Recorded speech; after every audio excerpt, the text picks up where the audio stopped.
My husband Ted and my boys went on a boys trip camping weekend extravaganza. So I've had time to myself and I just got the call that they're going to be home in like an hour. And so I'm so excited. I'm so excited to see them. They left a couple of days ago and they're on their way back. So it means I have about an hour to talk to you. And I have 22 books to talk about. They're all historical fiction books that I read this year. They definitely vary in terms of when they were published. And I have a very loose ranking. I read a lot of really, really good books in this category. It's my favorite genre to read from. It's between that and actually nonfiction, I think. I don't know. Anyways, we're not going to get into like my favorite genre. It is of late, of the last couple of years, the most read genre. And I just love it. I love it. I love this. I don't know, this is the escapism that historical fiction often gives me. And I'm excited to talk to you about the titles today. If you are new, oh my gosh, well, hello, and a special welcome to you. I'm Shelly. I love books and reading, and I apparently love historical fiction. I think it's like, I'm like, my computer's over here and I don't want it to sleep. So I'm like going over here to touch the what is it, trackpad so that it doesn't sleep. Anyhow, I've like a third of my reading now has been historical fiction, which is kind of mind blowing. And yeah, anyways, if you're not yet subscribed and you're enjoying the vibe, then I would encourage you to do so. And without any further rambling on, let's go ahead and get into the meat of this video. I have rather loose rankings for these books. So the bottom category, we're going to go from worst to best. So in this bottom category, we are talking about books that I really didn't get along with and that I would have a very hard time recommending to anybody.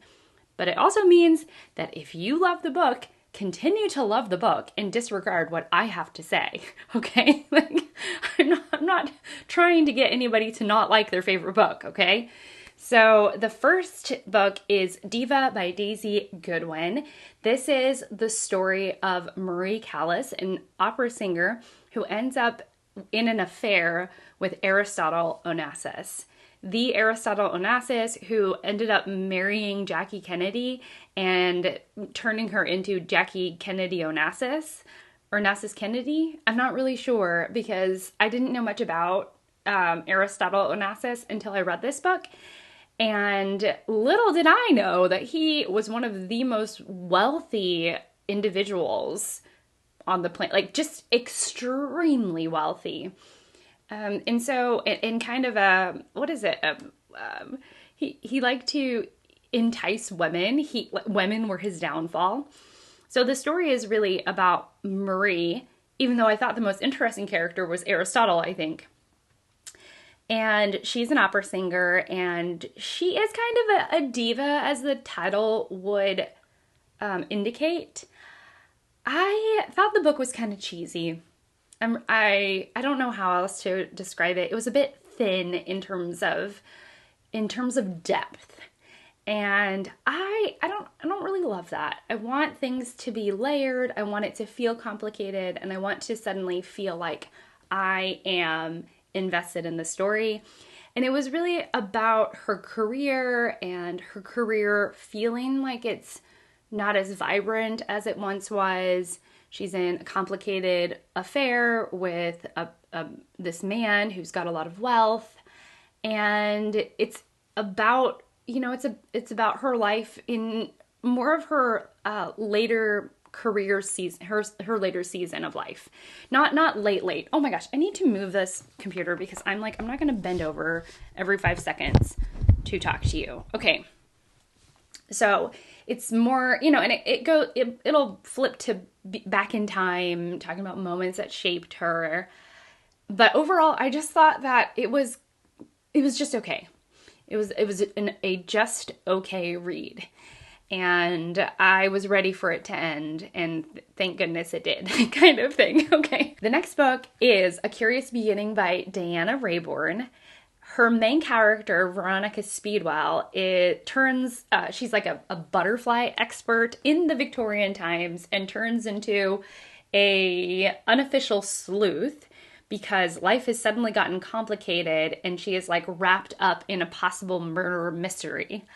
On her side is a grumpy scientist in his own right. I forget what he does, but his name is Stoker. He's the one that really saved the book for me. I really enjoyed his like stoic, grumpy nature. It was really Veronica that was very annoying. And I think some of it was just, it was a little try hard. She's like, I know women of my time shouldn't be outspoken, but I'm still very outspoken. And I would just be like, that is so annoying. You don't have to tell me that you're outspoken. You can just be outspoken and I will figure it out. There was a lot of that, and it really grated on me. So much so that I was like, I don't even have any desire to pick up more of the series. Even if it like gets better, like just now, okay? The last book I read recently, this is what happens. I put my computer down and then I put it on top of a book that I need. So the next one, the last one in this like sort of bottom tier category where I'm like, is Serena by Ron Rash. I'm already holding it up. This book is interesting. I think objectively of the three, this is not a poorly written book. It's actually a pretty well written book. I just didn't think it did much. It's one of those books that is written to be a crowd pleaser. It's written, to not really challenge the reader in any way, shape, or form, in my honest opinion. There were some brutalities because this is about Serena, as you would imagine, is set during the Great Depression in the mountains of North Carolina, where Serena marries somebody who owns a lumberyard or a lumber company, and they are of like more wealth and privilege than those that they oversee. So she marries Mr. Pemberton, and they have this sort of like toxic, loving relationship where they would literally do anything for each other, like that kind of toxicity. And there's some complications, romantic complications in their surrounding of with Mr. Pemberton's past. So they're overseeing this lumberyard that's quite dangerous. So the setting itself is quite bleak because people die every day due to lumber accidents, like trees falling on them or just a slip of the blade. And it's also set during this time where everything is extremely difficult. So food is difficult to get, the economy is failing, and people are desperate for work. So it has this like bleak tone to it all, which I actually quite liked. I don't know. I wish I hated Serena more. I think I was supposed to, and I ended up just not really caring what happened to her. I think I was supposed to be like rooting for her failure or something like that. And I just never really got there. I was just very uninvested in the story, which is interesting because I do think that most people would actually probably really like this book, especially if you're a plot-driven reader. And the thing is that I'm much more of a character-driven reader, and I really wanted more depth of character. Although there are these moments where the lumber workers that work for Serena and her husband, I loved that they had this whole lore about her, that she like ate the hearts of snakes and went out at night and never slept. I liked that aspect of the book. I wanted it to be more, I guess. I just wanted it to be more, and it wasn't that. So it left me feeling kind of downtrodden about the whole reading experience. And I really didn't like it. I don't know. But I'm also somebody who I struggle with Southern Gothic literature. Serena is a Southern Gothic book. It's classified as that. It's like a Southern classic piece. I mean, in very loosely classic, that captures the setting well. And I think I just struggle with books like that, probably because I've lived in the South for so long, and maybe I'm sensitive to how we're classified or something like that. Okay, so we're moving up one tier. And these are not horrible books. They're fine. They're a little lightweight in terms of execution, but there was nothing that I actively disliked about any of these books. So, lightweight. We'll start with The Cafe with No Name by Robert C. Taylor. This is set in the 1960s in Vienna, and the main character shares the same name as the author, named Robert. And he buys this corner store cafe. When he acquires it, it's pretty desolate. It's very much been out of use for a long time.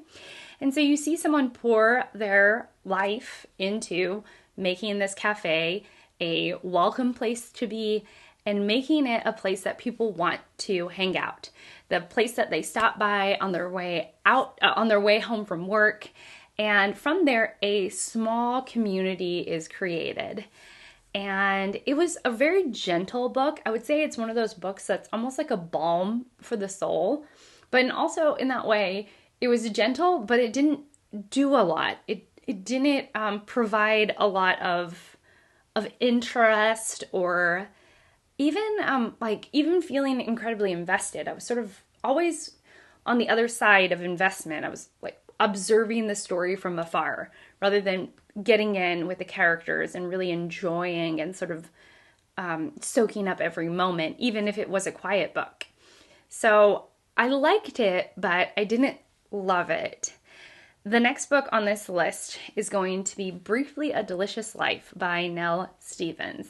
This is a dual timeline experimental book that is about a ghost. Yes, you heard that right. A ghost named, I think, Blanca, who is now observing, I forget, what is her name? Give me a minute. The person I was looking for was George Sands. So George Sands was a female writer who was very avant-garde and very out of the norm in the way that she dressed and presented herself. I believe in her real life she had many affairs, and one of them was with Frédéric Chopin, who was a very sickly person. And so they move into this small town. I think it's for the healing of Chopin. Like he's maybe like the country air would do him good or something like that. And George is taking care of Chopin, and Blanca is this ghost from the 1400s, observing and like narrating their story. I think that it was overly ambitious and it didn't work very well. Blanca, so the dual timeline is that you're getting Blanca's story, and eventually like you're sort of like, how is she this ghost, this, I don't know, otherworldly observer? Like in what way, how did she get here in this moment? It's got very like queer romantic undertones to it all. Some of it is like very, very much like queer romantic. And Blanca is like immediately attracted to George Sand. And so, you're getting George and Chopin's story through Blanca's narration, and then you're also getting Blanca's first person narration of her life and like what caused her death, essentially. The first person narration was pretty good. I really enjoyed those moments. And actually it was one of those types of dual timeline narratives, and you'll know what I mean when one perspective just works way better than the rest of the story. So I found myself like speed reading through the George Sand parts and just wanting to get back to Blanca's story, because Blanca was the character that I was most interested in. And yet I think most of the story was George Sand. and Chopin. And so it was like, it was a very uneven experience because I was constantly just trying to like speed read through until I got to Blanca's storyline. And then I would slow down and like savor those parts. And then sort of like trudge my way through the George Sand parts. It wasn't a bad book. Again, it was very ambitious. And I think that eventually, Nell Stevens, you know, she's got great ideas. It's just that she really needs to like hone her writing in more and sharpen her writing, because I think it's there. It's just not there in this book. The last book in this category is going to be Cecily by Annie Garthwaite. Now, this is a female perspective on the War of the Roses, and it's kind of like that's what was its downfall. Because we stay with Cecily, and there's all this drama and action going on outside. Although it was really interesting to see the drama and action within the walls of Cecily's home, a lot of it had to do with, you know, being able to bear children and the perils of childbirth and just, you know, raising sons. That was like a really wonderful theme in this. So some of it was quite strong, but then there would be these other parts where somebody would come back from the battlefield and report to Cecily on what happened out there in during war times. And I just felt like that was such a missed opportunity in a way. Like, I kind of wish I was out there in the action and not like stuck at home in the kitchen. And that's how it felt. Like, it felt like I was stuck at home in the kitchen. I was kind of bummed out by that. So anyways, it wasn't a bad book. It just, again, some of the things, some of the structure of the writing and the way it sort of stands out in my memory is that it was a bit lightweight and it didn't do all that I had hoped that it would do.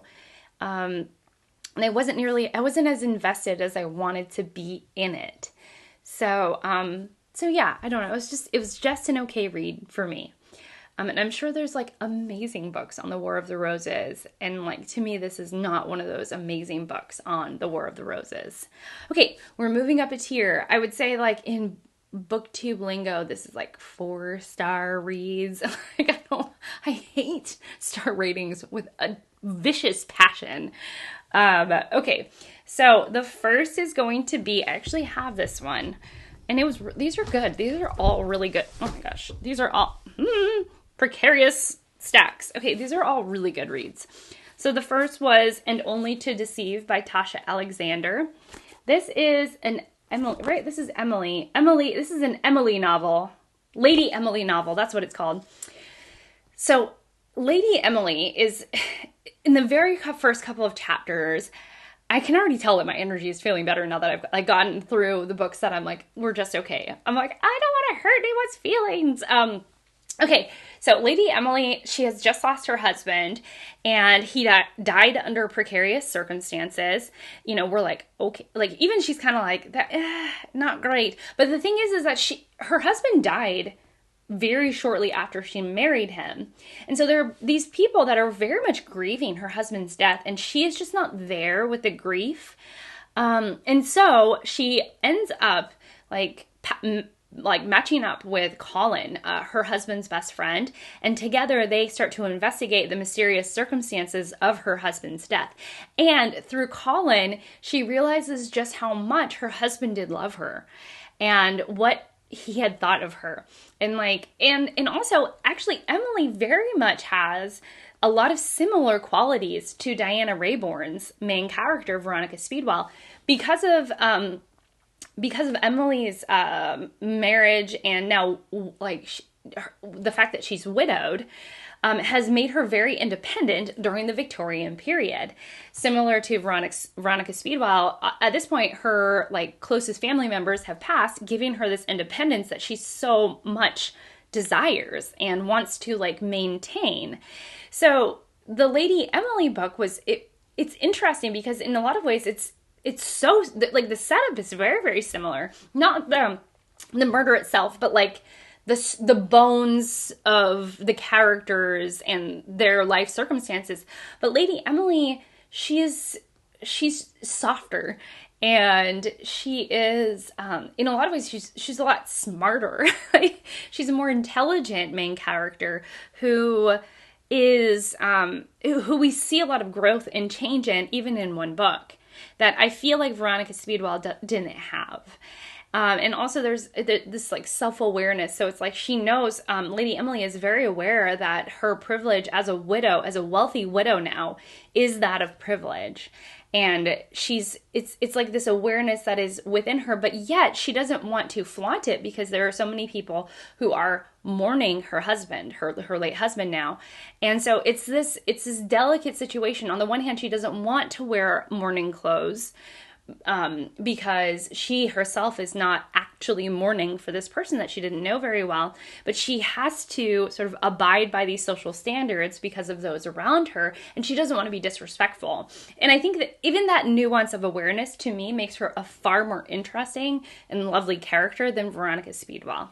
So there's that, and they're both also Victorian murder mysteries with like sort of headstrong main characters.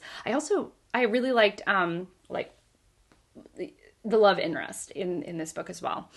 Though I really like Stoker from the Speedwell mystery. The next book is really difficult for me to talk about because it's hard to describe. So it is The Light Years by Elizabeth Jane Howard. And for me, this is, in a weird way, it's cozy, but it does have some really serious moments in it. This is about the Cazalet family that have, I believe, 3 brothers and a sister in this family that are adults, that are married or have partners. And then, it follows them and their partners and then their children. And there's a lot of complicated relationships mixing in and out of this family, including like some toxic masculinity. And there's just a lot going on with the family in its own sort of subtle way. But what's interesting is that they have this like summer home. I think it's called Home Place, and it's in Sussex. We're in England just before World War II. And they are, it's like the whole thing is setting. Character is really, really on the back burner. Elizabeth Jane Howard can write a setting unlike anyone I've ever read from. There is so much attention to detail, and it is really, really interesting. I would imagine, though I don't really know, that Elizabeth Jane Howard just sat at her kitchen table and wrote descriptions of everything around her.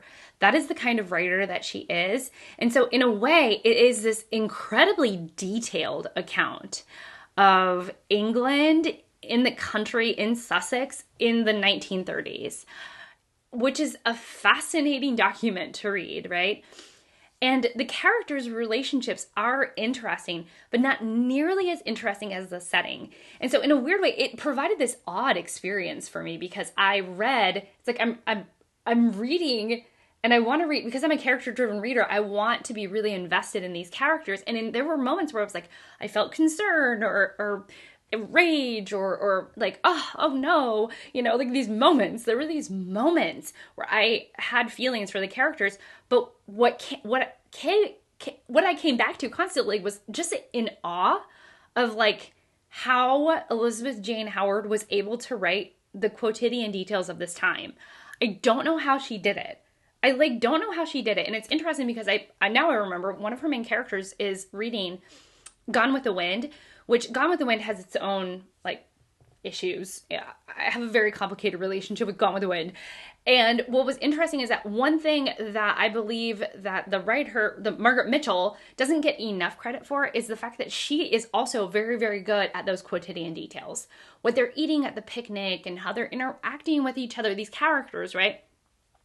And it's so it was almost like very revealing that Elizabeth Jane Howard was having one of her characters read Gone with the Wind, because I think that Elizabeth Jane Howard must have really enjoyed, I suspect that Elizabeth Jane Howard very much enjoyed Margaret Mitchell's like attention to detail in this very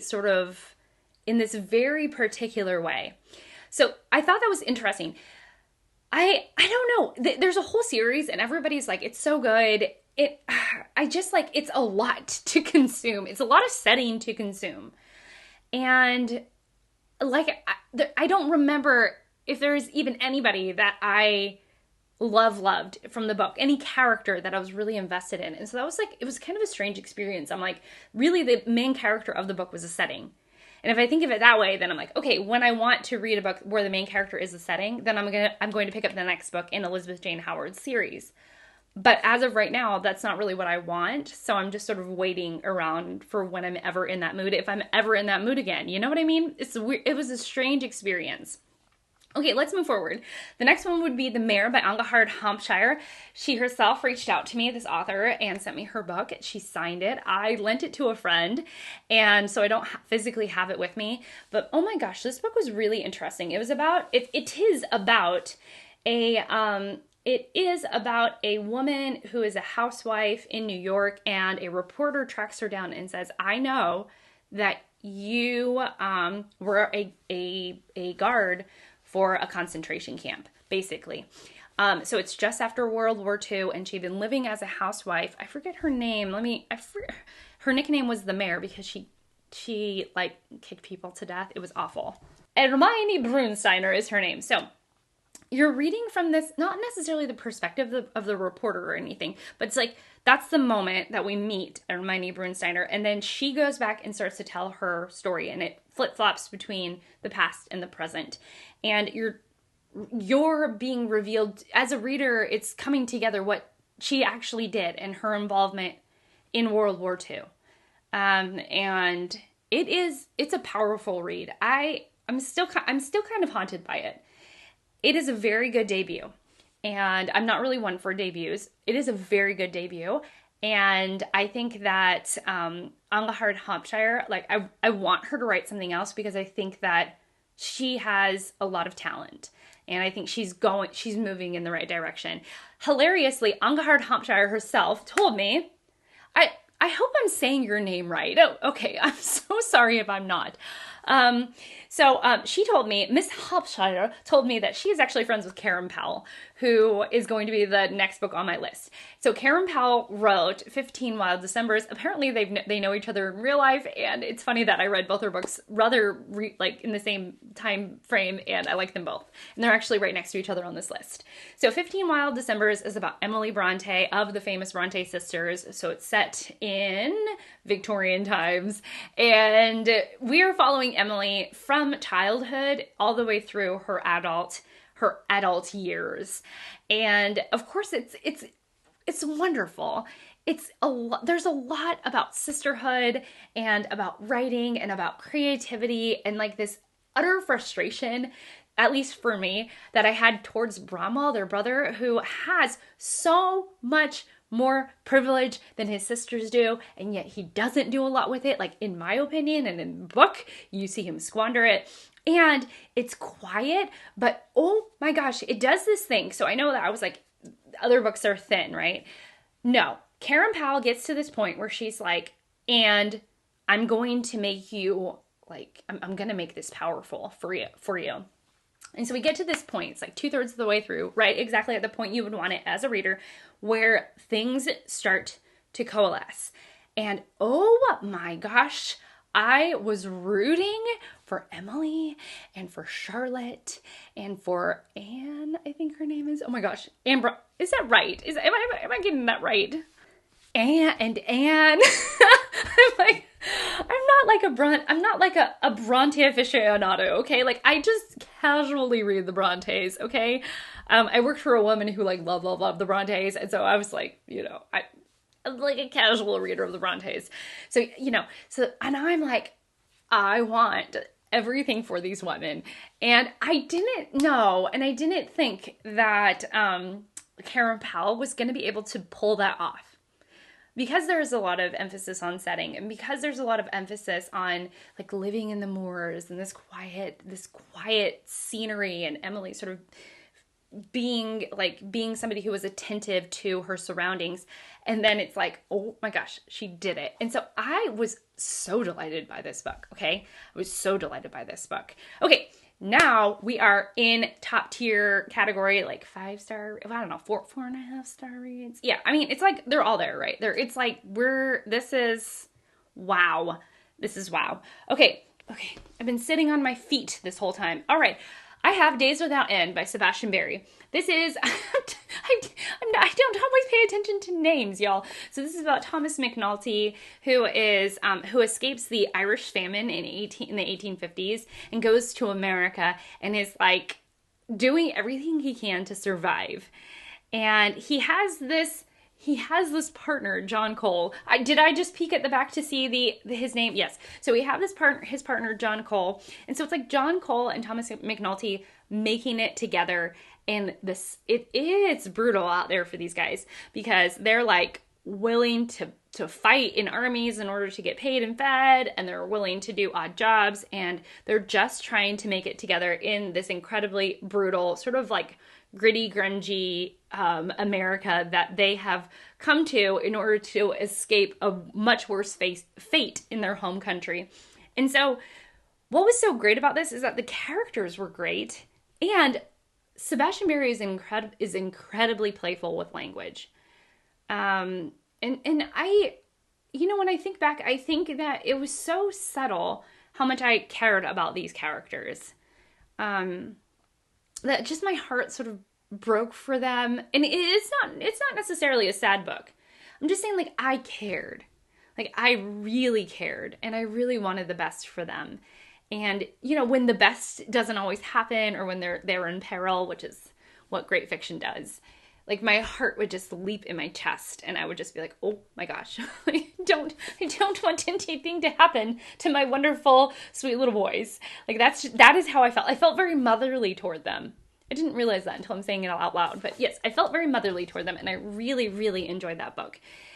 Again, very playful with language, very energetic, lots of things that happen, but doesn't lack in a depth of character. The next book is going to be The Queens of Crime by Marie Benedict. This is probably one of the most surprising books on this list. Partly because I just picked it up on a whim, and I was like, I don't really think Marie Benedict is going to be for me. The book was hilarious. It was hilarious. So we have these writers, Dorothy L. Sayers, Agatha Christie. I know they're all Niall Marsh, Marjorie Allingham, and Baroness Emma Orczy. I don't remember. They all have their own very distinct personalities. They're all hilarious, and they interact very differently from one another. And they are like writers of the crime genre, but they're not being taken seriously. So they're like, we're gonna figure out a crime on our own. And it's really this like motley crew of female writers together, both like forming a sisterhood in this situation, but also just being having absolutely hilarious banter throughout that made the book so funny and so delightful. Like, this, to me, it's like, it was the perfect like cozy read because it didn't skimp on a depth of the characters. Like, there are some serious moments. So you're getting like actual depth with these characters, but it's so entertaining, and it was so funny. And so I just really, really enjoyed that. I thought it was a brilliant book. And so if you're wanting like a light murder mystery with really great characters it's about like sisterhood and female friendship and bonding in a great way, but also doesn't lack like great dialogue, like witty, funny dialogue, this is going to be the book for you. It was so good. It was so much fun. I'm shocked that more people aren't talking about it. All right, next up is a book that I had been meaning to read for a while, and it is The Sixth Wife by Susanna Dunn. So this is about Catherine Parr. She goes by Kate, and her best friend, Catherine as well. I forget, Catherine, Duchess of Suffolk. So she's Kathy in the book. So we have Kate and Kathy. This is told through Kathy's perspective. Catherine Parr is, King Henry VIII has died. She survived King Henry VIII, and she marries very, very, very quickly Thomas Seymour. And so Kathy, her best friend, is extremely concerned about Kate. She's just incredibly skeptical about Thomas Seymour. She feels his political drive. She's very concerned about her best friend. And I found this very charming, very, very charming. I think one of the things I really liked about it was how much Kathy cared for Kate. And that she was smart. Like, she's a smart woman. And so she's investigating her concerns, but in a very sort of, she's doing it in her own very subtle way. Oh yeah, there's some twists and turns in this book that were really good as well. So if you're into like Tudor fiction, don't skip on this book. It's really good. And it takes a little bit to get going, okay? It takes just a tiny bit. Because I remember starting this and then like putting it aside and then sort of like even wondering if I should unhaul it. And then I was like, Shelley, just go back to it. Just start it again, see how you feel. And it was just a totally different experience the second time around. I got very invested in Kathy. Queen Elizabeth I, she makes an appearance because, anyways, it's very interesting and it's really well done. And I thought it was a great blend of great characters and political intrigue that really got me invested in this. The next book I've talked about a bunch, and I'm going to do it again. Okay, so it is The Paris Express by Emma Donoghue. So this is about a train disaster that happens in the early 1900s. And it's, in France. It's a train ride to Paris, if you could imagine. And there are like this group of characters, and I've yammered on about it, and so I don't want to continue to like drive home a point and say the same thing over and over. Emma Donoghue does a great job with characters and giving a picture of that time period.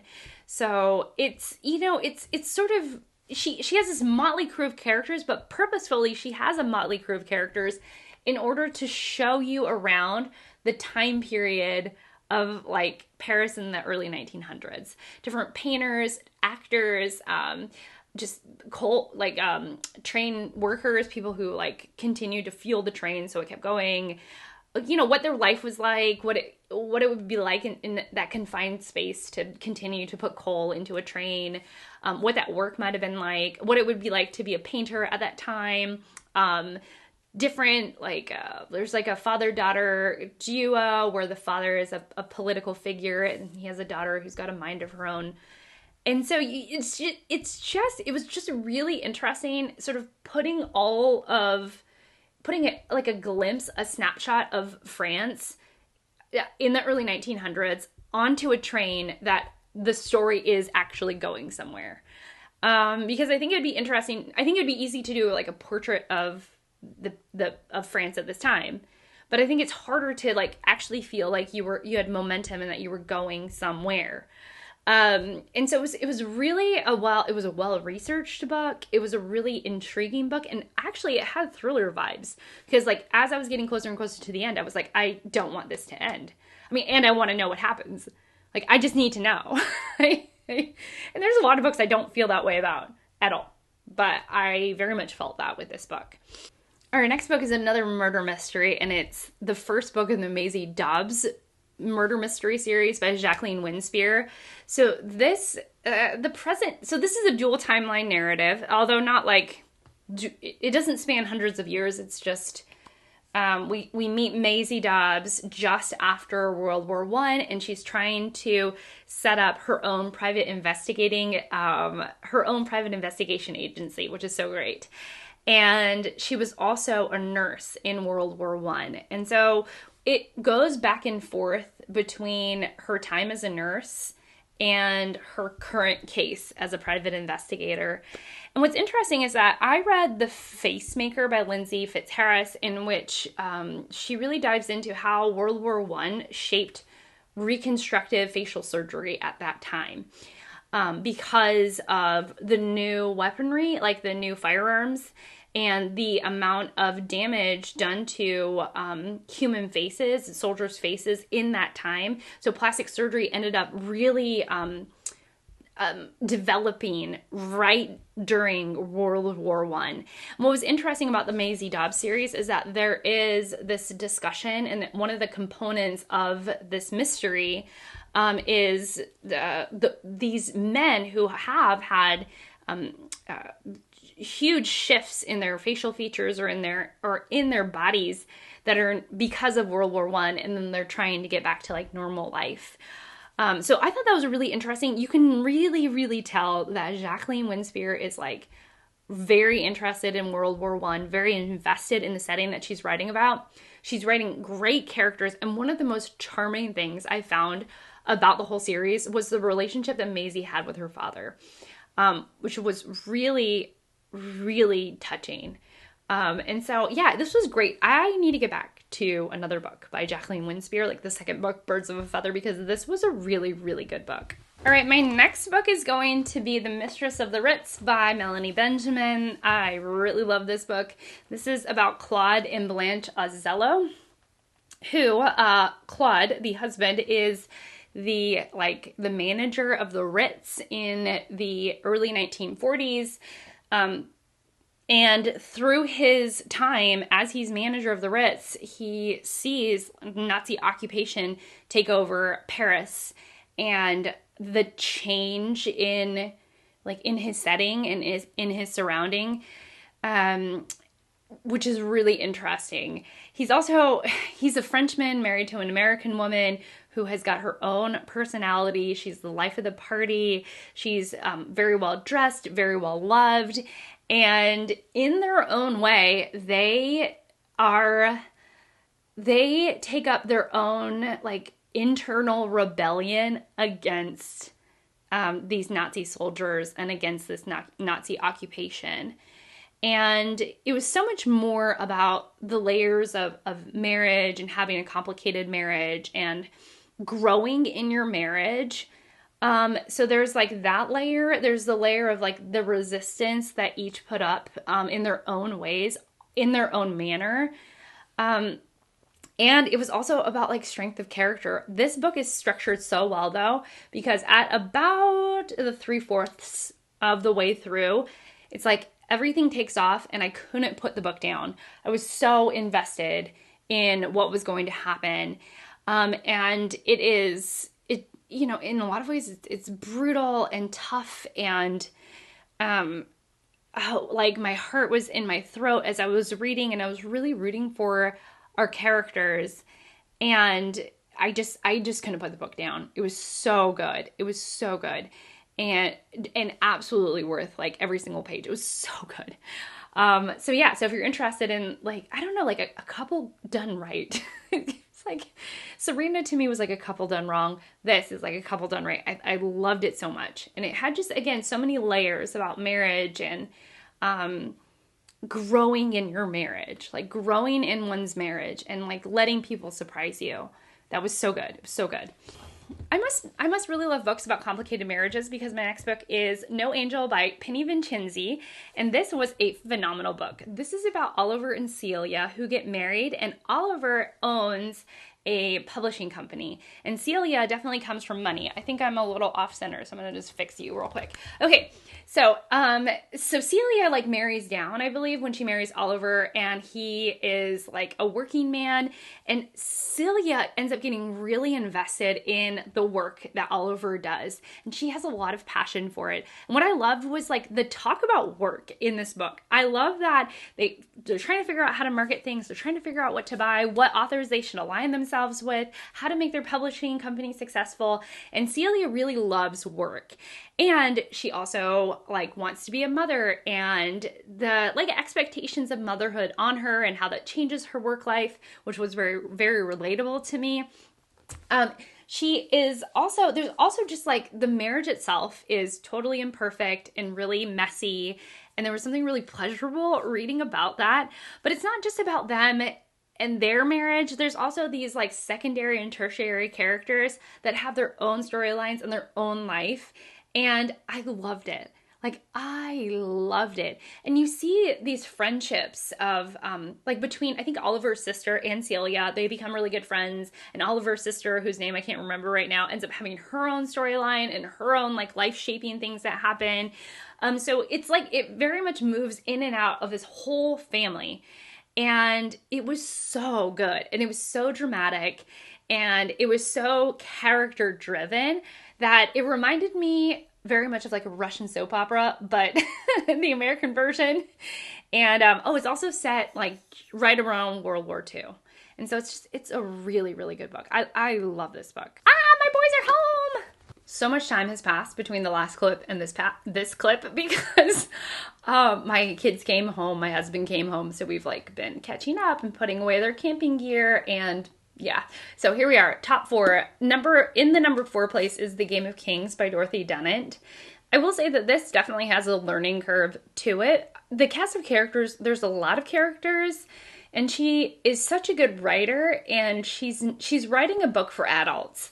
And I mean that in the best way, in that you are there to figure out who everybody is, even though there are a lot of people who have nicknames and who are, there's just a lot of people, I feel, that you have to kind of wrap your mind around. And she's, I don't know, she's not going to spoon feed you, but it's not that hard. But I will say there is just a very minor learning curve with Dorothy Dennett, at least in my opinion. There were just a couple of times where I'm like, okay, I don't really feel like I know what's going on necessarily. It's also like, she's incredibly historically accurate, and the history that she's covering is Scotland. There's a whole Dorothy Dennett society because she has diehard fans because of her, like, not only accuracy to history in her books, but also her like playfulness with language. She's never telling you anything quite straight. It's always a little bit twisted, a little bit roundabout. It's really good writing. I am kind of shocked that she doesn't have, like, I'm shocked that there isn't like a Dorothy Dennett society that is as big as the Jane Austen Society, because she really, I think, deserves it. She's so smart and articulate. And anyways, her key character in this is Lymond. And there's a lot of speculation that Lymond is a traitor and he is wreaking havoc. And right now, when we enter the story, Scotland has just lost to England, and there's a lot of tension because they feel another attack coming on. Like the tension outside their borders is growing because they feel like they have to be on guard for another battle, essentially. And Lymond seems to have key information, but they're not sure if Lymond was the one that sold them out to the English in the first place. So it's good. There's like a very low-key love story amid this all, betrayal, twists and turns, and at the center is this incredible character of Lymond, who is not perfect, but that's what makes him so great. And her writing is wicked sharp. I mean, wicked sharp. So it's impressive. It is impressive. I don't know why this isn't my number 1. I think that for me, I read it probably in not the best way that I could have. I read it over a very, very long period of time.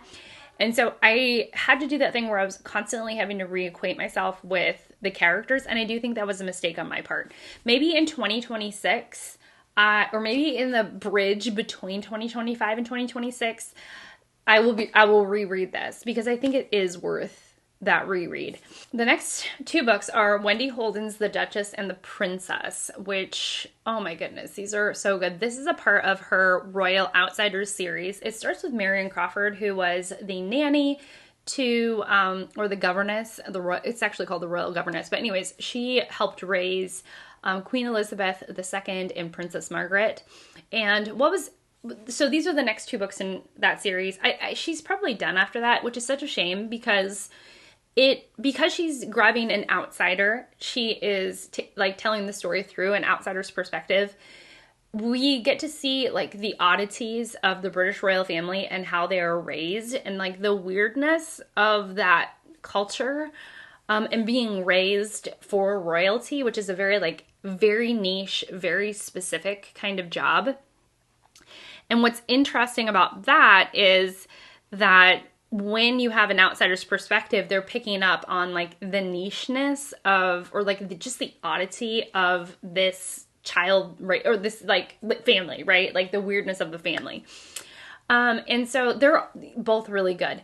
The Duchess is focuses on Wallace Simpson, who definitely was a ladder climber. She, in real life, was a vile creature. And her ethics were just so terrible. I mean, really not. She's like not a good person. Sort of I think that there are some Wallace Simpson apologists out there. I am not one of those people. So in this book, Wendy Holden tries to make her very sympathetic, and in many ways she does. If you know about Wallace Simpson's sort of life trajectory, you know, she succeeds, Wendy Holden succeeds in some aspects of making Wallace Simpson a very sympathetic character. And in the book it worked. But she never quite got me to forget the outcome of like her career and her life, which was an interesting feeling, but it was still such an amazing read. Like, it was an amazing read. And then The Princess was about Princess Diana, Diana Spencer. And I really enjoyed that book, I think the most, because it helped fill out the story that I think so many people who are just slightly older than I am know very, very well. Just about sort of the lore between Prince Charles and Princess Diana and their relationship, and the like skewed perspectives, like the people who are trying to control the narrative. But as somebody who didn't know that much about Princess Diana, this was like a really great way in. And, you know, like she is told in this way. I think maybe this isn't the best for like hardcore Diana fans, but if you're like Diana curious, it's the perfect book for a Diana curious reader. Or maybe you watch The Crown, not that I have, even though I have been told so many times that I just need to watch The Crown, but I don't watch TV, y'all. So it's like so hard, like so hard for me to like want to watch something because I'm not in that habit at all. But I think one of the things that I really loved about it was that it just fills in that story, and it does it really well. And there's a lot of, you know, there is a lot of sympathy towards Diana Spencer in this novel, but it was also just like very, very entertaining, and just, I don't know, it covers the courtship of Charles and Diana, which I think is a really good time period to cover, versus sort of like getting into sort of the messy marriage, is what I'll say. And then my favorite book, I have read so many good books this year that it is hard to just pick one. But I really enjoyed White Houses by Amy Bloom. And I just thought it was so well done. So this is the story about Lorena Hickok, who ends up working within the White House. She's a female reporter, and she is within the White House during the Franklin Delano Roosevelt presidency.